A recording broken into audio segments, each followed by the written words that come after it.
My name is Elias Vance. At Veritas Financial Forensics in Philadelphia, I hunt ghosts in spreadsheets, the digital trails of thieves who think they're invisible. Most cases are just numbers on a screen. But the email that arrived on a rainy Tuesday was different. It was from the board of the Vance Foundation, the charity my grandparents poured their souls into. They needed an urgent and completely anonymous audit to investigate significant financial irregularities. They had no idea the ghost hunter they'd just hired was family. And I had no idea the man they suspected, the one managing every single dollar, was my Uncle Richard. The man who'd held me as a child was now my target. Uncle Richard wasn't just family. He was an institution. The silver-haired patriarch with a booming laugh and a wallet always open for his nieces and nephews. At every holiday, he'd stand and toast to my grandparents' legacy, his voice thick with emotion as he detailed the foundation's latest good works, new scholarships, a renovated youth center. We all saw a saint. He was the one who taught me how to skip stones across the Schuylkill River, telling me, "It's all about the angle, Eli. Find the right angle, and you can make anything fly." Now, I had to find Hum's Hester angle. The first email was the hardest to write.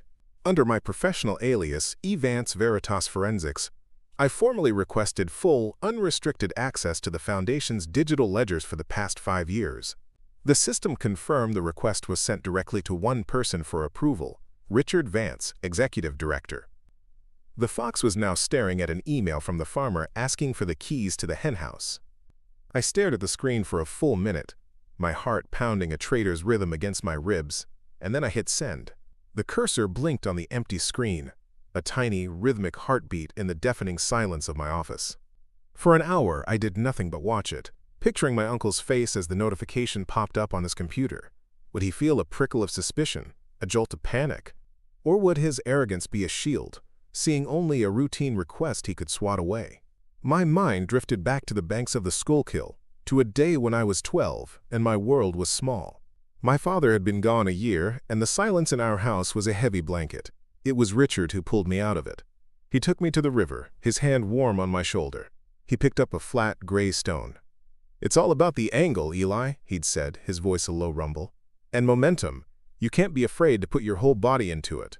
He sent the stone skipping across the water. 1, 2, 3, 4, 5 perfect hops before it vanished. He made it look so easy. He was the hero of my childhood, the one who bought my first real suit for my high school graduation. At the party, he'd pulled me aside, a glass of champagne in his hand. "Your grandparents would be so proud," he'd said, his eyes glistening. "They built the foundation to give people a chance, a way to skip across the rough water. I'm just the guy finding the right stones. And you, Eli." He'd clapped my back. "You're going to do great things. You see the patterns no one else does." He was the one who encouraged my path into forensics. He found it fascinating, a real-life puzzle box. We'd talk for hours about my cases, him leaning forward, captivated, as I explained how a single misplaced decimal point could unravel a multi-million-dollar fraud. He called it my superpower. Now that superpower was aimed directly at his heart. He taught me to find the angle. He celebrated my eye for patterns. He had, in his own way, forged the very weapon I was now forced to turn against him. This wasn't just an audit. It was a betrayal of every lesson he'd ever taught me, of every kind word he'd ever spoken. He was the man who'd promised to protect my grandparents' legacy, the one who'd held the family together. But as I sat there, the weight of his potential deception pressing down on me, I realized the truth. The most dangerous ghosts aren't the ones you find in the spreadsheets. They're the ones who have a seat at your Thanksgiving table. A sharp, throbbing time from my computer shattered the memory. A new email. The subject line read, Veritas Forensics Access Request. My blood ran cold. It was from him. My hand trembled as I clicked open the email. It wasn't a panicked denial or a string of questions. It was just 2 lines of text, dripping with a casual confidence that was more chilling than any alarm bell. Vance. It read, "Welcome aboard. The Foundation prides itself on total transparency. You'll find everything you need attached. Let me know if you need a hand navigating our system. Best, Richard." Our system, The subtle emphasis was a power move, a reminder of who was in charge. He'd even attached a smiley face emoji. He wasn't just handing me the keys to the henhouse. He was whistling as he did it, daring me to find a single feather out of place. I clicked the attachment. A username and a temporary password appeared. I was in. The Foundation's accounting software bloomed across my monitors. A sterile world of columns and rows, years of my grandparents, legacy reduced to data. For the first 2 hours, I saw nothing but the perfect image Richard presented to the world. Donations in, grants out, everything balanced. The books were immaculate, almost too clean. It was the digital equivalent of a pristine crime scene wiped clean of fingerprints. But criminals, no matter how clever, always leave a trail. They get comfortable. They develop habits, and habits create patterns. I ignored the big-ticket items. The million-dollar grants and hefty donations. Amateurs get caught there. Pros bleed their victims slowly. I filtered the transactions, looking for the small stuff. Recurring operational expenses, vendor payments under $10,000, the threshold that required a second board signature for approval. And then I saw it. A whisper in the data. A vendor named Keystone Strategic Solutions. They'd been receiving payments every month for 4 years straight. The amounts varied, but they were always the same in one crucial way. Always between $9,500 and $9,900. Just under the radar, the invoices were for community outreach consulting. It was vague, meaningless, and perfect cover. My blood turned to ice. 4 years ago, that was the year Richard bought his shore house in Avalon. At the 4th of July barbecue, he'd stood on the deck, sweeping his arm towards the ocean view. A little slice of heaven. He'd beamed. The Foundation had a banner year. It's important to reward yourself for hard work. We all thought he meant his director's salary. He'd found his angle. Dozens of small stones, skipped perfectly across the surface where no one was looking, each one carrying away a piece of my grandparents' dream. I pulled up the first Keystone invoice from 4 years ago. The date was April 12th. I remember that day. It was my birthday. Richard had called me, his voice booming with warmth. "Happy birthday, Eli! I'm closing a big new community partnership today. A real game changer for the kids." He was lying. He was opening the valve. With shaking fingers, I ran a corporate search on Keystone Strategic Solutions. Just as I suspected, it was a shell company, incorporated with a mail drop address in Delaware.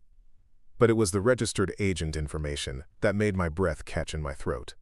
The filing listed a physical address for the company's director, a P.O. box in a small town outside Philadelphia, P.O. Box 227. I didn't need to look it up. I knew that number by heart. It was the same one my grandfather had used for his old woodworking business, a business he'd dissolved 30 years ago. A number only a handful of people in the world would ever know. And Richard, his beloved son-in-law, was one of them. He wasn't just stealing. He was using my grandfather's memory as a shield to do it. The ghost I was hunting was wearing my family's face. The rage I expected never came. There was no explosion, no chair thrown across my office. Instead, a profound and terrifying calm settled over me. It was the cold, clean certainty of a surgeon who has just found the cancer. The diagnosis was complete. Now came the excision. He hadn't just used a P.O. box. He'd used a memory. He'd weaponized my grandfather's history, turning a symbol of honest hard work into a dead drop for stolen money. The man who taught me about angles had hidden his crimes in the one place he knew I would emotionally recognize. A place shielded by love and nostalgia. It was a taunt. A final, cynical lesson from my mentor. My mission had changed. This wasn't for the board anymore. It wasn't about recovering funds. This was for the man who taught me how to skip stones, and the woman who baked my favorite cookies. This was for every scholarship Richard had feigned pride in, every sick child's photo he'd used as a prop at a fundraising gala. I wasn't an auditor anymore. I was an heir, reclaiming my family's name from the ghost who wore it. He thought the shell company was the end of the trail, but the money didn't just sit in Keystone's account. It had to go somewhere. Into his life. His mortgage for the Avalon house. His country club membership. His kids. Ivy League tuitions. I needed to see the outbound transfers from Keystone's bank account, but getting a subpoena without revealing my identity was impossible. So I would have to make the fox bring the evidence to me. I picked up the phone, my heart a block of ice in my chest. I scrolled to his number. Uncle Richard. My finger hovered, then pressed. It rang twice. Richard Vance. His voice was the same warm baritone from every Christmas dinner. Mr. Vance, it's E. Vance from Veritas. Hope I'm not catching you at a bad time. I kept my voice level, professional. Not at all, son. Call me Richard. How's the treasure hunt going? Finding all our skeletons? He chuckled, a deep, easy sound that made my stomach clench. It's going smoothly, thank you. Everything is remarkably organized. I just have one follow-up for my due diligence report. For our major recurring vendors, like Keystone Strategic Solutions, I'll need a copy of their primary banking institution letter to verify the account is in good standing. It's a new compliance standard, just a formality. There was a slight pause. For a heartbeat, I thought he'd caught it. The air crackled with silence. Then he laughed again. Bureaucrats and their paperwork, eh? No problem at all. I'll get their finance guy to send it over to you first thing in the morning. Anything to keep the auditors happy. He had no idea. He was about to personally hand me the map that led directly from my grandparents' legacy to his front door. Thank you, Richard, I said. That's all I need for now. I hung up, the calm still holding. The next 12 hours were the longest of my life. I didn't go home. I sat in the blue glow of my monitors, a pot of stale coffee my only companion, and I waited. With every passing hour, a sliver of doubt crept in. What if he got spooked? What if he'd seen the hook beneath the worm and was already scrubbing the digital trail? I pushed the thought away. I had to trust my profile of the man. Richard's arrogance was his Achilles heel. He believed he was the smartest person in any room, the master of every angle. He wouldn't see an auditor, he'd see a box ticker, a bureaucrat he could charm and dismiss. He'd see me as a tool, not a threat. At 9:02 a.m., the email arrived. It was from Richard's account, but it was a forward. He'd added a single line above the original message. E. Vance, as requested. Let me know if you need anything else. Clinical. Distant. He was creating a paper trail that showed him merely facilitating a request, a helpful director connecting the auditor with a vendor. Below his message was the forwarded email from a generic address, accounts@keystonis.com, with a single PDF attachment, the bank letter. My mouse hovered over the icon. This was it, the point of no return. I clicked. The document was from a small boutique wealth management bank in Wilmington, the kind of place that prides itself on discretion for its high-net-worth clients. It confirmed, in sterile bank language, that Keystone Strategic Solutions, LLC, held an account in good standing, and there, at the bottom, was the account number, a string of digits that connected a phantom company to real, tangible money. My grandparents' money. I now had the beginning of the trail and the end. I had the foundation's ledgers showing the money going out, and I had the account number where it was landing. But the middle was still dark. I needed to see where the money went from *Keystone. I needed to see the checks he wrote for his Avalon mortgage, the wire transfers for his country club dues, the payments to his luxury car lease. I needed to paint a picture so vivid and undeniable that not even Richard's legendary charm could explain it away. I couldn't get a subpoena, but I could make him move the money. I could spook the ghost into running right into my arms. I began to type, crafting a new email addressed to the entire board of directors, with a CC to Richard. This wasn't just an email, it was a weapon, camouflaged as a progress report.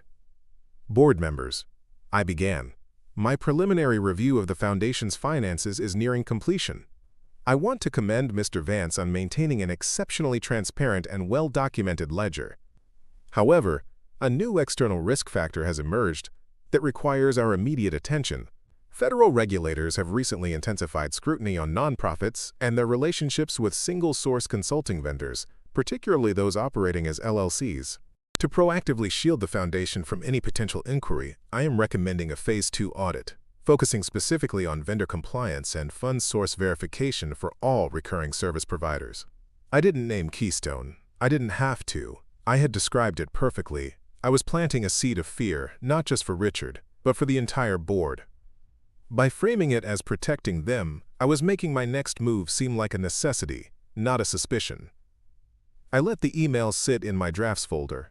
An email was too impersonal. It gave him time to think, to strategize. This next move required a voice, his and mine.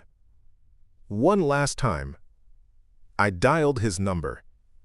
He answered on the first ring, his voice breezy. "Elias, I was just about to call you. Got my email?" He was trying to sound proactive, on top of things. "I did, Richard, thank you. That closes the loop on that. Actually, the reason I'm calling is to give you a professional heads up. I'm sending a report to the board in a few minutes, and I wanted you to hear it from me first." "Oh? Everything all right?" The casual tone was still there, but I heard it. A faint tightening, the subtle shift of a man bracing for impact. "Everything's fine with the Foundation's books," I said, letting the reassurance hang in the air for a moment before pulling the rug. "The issue is external. There's a new federal initiative cracking down on how charities use outside consultants. It's a real headache. They're looking for shell corporations, money laundering, you know the drill. My report is going to recommend a deeper dive into all our major vendors, just to make sure their houses are in order. I don't want the Foundation getting dragged into some DC fishing expedition." I let the words, shell corporations and money laundering, land like stones in a still pond. The silence on the other end of the line was deafening. It lasted maybe 3 seconds, but it felt like a lifetime. I could almost hear the gears turning in his head, the quick calculation of risk.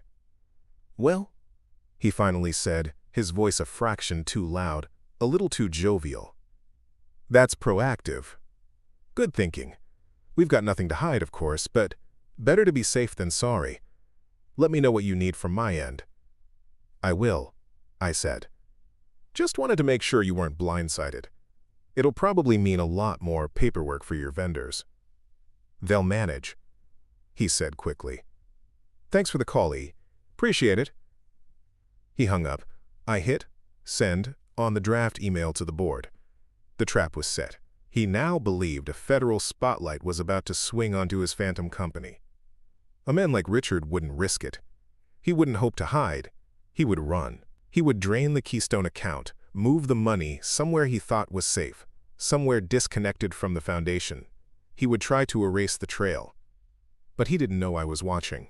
I opened a secure messaging app on my phone and sent a single, encrypted message to an old friend, a man I'd helped years ago who now held a senior position at FinCEN, the Treasury's Financial Crimes Enforcement Network. It was simple. Asset liquidation likely imminent from a shell. Need transaction monitoring on this account. I pasted the account number from the bank letter. My friend replied seconds later. Flagged. Any transfer over $10,000 will trigger an immediate SAR and freeze. We'll see where the rabbit runs. I closed my laptop. The wait wasn't long. The rabbit ran exactly as I'd predicted. 24 hours after my call, my phone buzzed with an encrypted alert from my FinCEN contact. A single wire transfer had been initiated from the Keystone account that morning for the full remaining balance, $2.8 million. It was flagged, frozen, and reported. But the crucial piece of information was the destination. The money wasn't going to an offshore account or some complex new shell. It was going to a domestic trust account, the Vance Family Legacy Trust. A trust Richard had set up himself, with his own children as the sole beneficiaries. He was trying to wash my grandparents' money by passing it through a vehicle bearing their name, a final, grotesque act of desecration. I didn't call the board. I didn't email the authorities. I got in my car and drove south on the Garden State Parkway. 2 hours later, I was pulling up to the shore house in Avalon, the one built on a foundation of lies. It was a beautiful late autumn day. The sky a crisp, cloudless blue. The house stood on stilts, a monument of glass and cedar overlooking the Atlantic, the waves crashing rhythmically against the sand. It was perfect. A postcard paid for by 1,000 tiny cuts. He was on the deck, a glass of scotch in his hand, staring out at the ocean. He looked relaxed, a king surveying his domain. He didn't hear me come up the steps. "Richard?" I said. He turned, and a broad smile broke across his face. It faltered for a second, a flicker of surprise at seeing me here. But his mask of the charming patriarch snapped right back into place. "Eli, what a surprise! What brings you down to my little slice of heaven?" I walked towards him, stopping a few feet away. I didn't smile back. "I was in the area for a case. Thought I'd stop by." "Well, grab a glass. The sea air is good for the soul." He was playing the part, the gracious host. He still thought I was his adoring nephew, the boy he taught to skip stones. He had no idea the auditor he'd been emailing was standing right in front of him. "I'm not here for a drink," I said, my voice flat. "We need to talk about Keystone Strategic Solutions." The name hit him like a physical blow. The smile vanished. The glass in his hand trembled slightly. His eyes, for the first time, turned sharp and cold. "I don't know what you're talking about." "The monthly payments," I continued, my voice a low, steady cadence. "Always just under $10,000. The shell company registered to a P.O. box in Philly. P.O. Box 227, to be exact. Granddad's old business box." Color drained from his face. He looked out at the ocean, then back at me, his mind racing, searching for an angle, an escape. "This is ridiculous. You've been listening to rumors." "No," I said. "I've been reading ledgers, your ledgers. The ones you gave me access to 3 days ago, Richard." I let the name hang in the air. His name, not Uncle Richard. His jaw tightened. "Who are you?" he whispered, the realization dawning in his eyes. "My name is Elias Vance, but you've been corresponding with E. Vance, of Veritas Financial Forensics." He took a half step back, his knuckles white around the glass. The ghost hunter had a face. And it was family. "You? The board hired you?" "They hired the best," I said. "You always told me to be the best." A bitter, strangled laugh escaped his lips.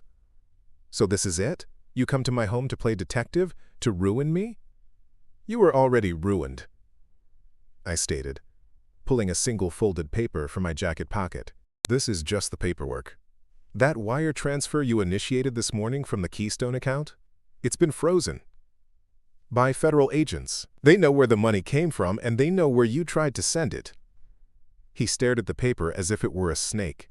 His arrogance, the shield he'd worn his entire life, finally shattered. He looked smaller, older, a pathetic man standing on a deck he didn't own. "Eli, please," his voice cracked. "Think of the family. The scandal, it will destroy the foundation. Your grandparents' name. You destroyed their name the moment you used my grandfather's P.O. box to hide your theft." I shot back, my voice hard as ice. "You stood at every holiday dinner and toasted their legacy while you were bleeding it dry. This isn't about the money anymore. It's about the fact that you used our love, our trust as cover." I unfolded the paper and set it on the table between us. It was his resignation letter, effective immediately, including a full, detailed confession of the embezzlement scheme. Next to it, I placed a pen. "You have 1 hour," I said, my voice devoid of all emotion. You will sign it, or I will walk off this deck and call the U.S. Attorney's office. Your hour starts now." I didn't leave. I stood there, a silent sentinel by the railing, watching the waves. The power wasn't in leaving him alone. It was in forcing him to crumble in front of me. The salty air was thick with his panic. "Eli, listen to me." His voice was a ragged whisper, stripped of its usual booming confidence. "The man who taught you how to skip stones is still here. Remember that day at the river? It's all about the angle. I found the wrong one." It was his last desperate play, invoking the memory he himself had desecrated. I turned slowly, my face a mask of stone. "That man wouldn't recognize you. He taught me about momentum, about putting your whole self into something. And you did. You put your whole self into this deception. You toasted to legacy with one hand while you signed fraudulent invoices with the other. He flinched as if I'd struck him. It wasn't supposed to be like this. I got in over my head. It was exactly like this for 4 years. I cut him off, my voice dangerously quiet. 4 years of choices. 4 years of looking us in the eye and lying. The foundation will survive this. The family will survive this. But your part in it is over. Defeated, he slumped into a chair. The fight was gone, replaced by a hollow emptiness. He stared at the confession on the table, the black ink a stark indictment on the white page. For a long moment, the only sound was the cry of a distant gull. Then, with a shaking hand that made him look ancient, he reached for the pen. His signature, once a bold and confident flourish on foundation checks, was now a spidery, broken thing. He pushed the paper across the table without looking up. I took it, folded it neatly, and placed it in my jacket pocket. It felt heavier than paper. It felt like justice. I gave him one last look. Not my uncle, not my mentor, just a common thief in an expensive house. Then I turned and walked away, leaving him alone with the sound of the ocean and the deafening silence of his ruin. Okay, you've got the undeniable proof that a close relative has been stealing from your family's charity for years. What's your very next move? Confront them privately, tell the rest of the family, or go straight to the authorities?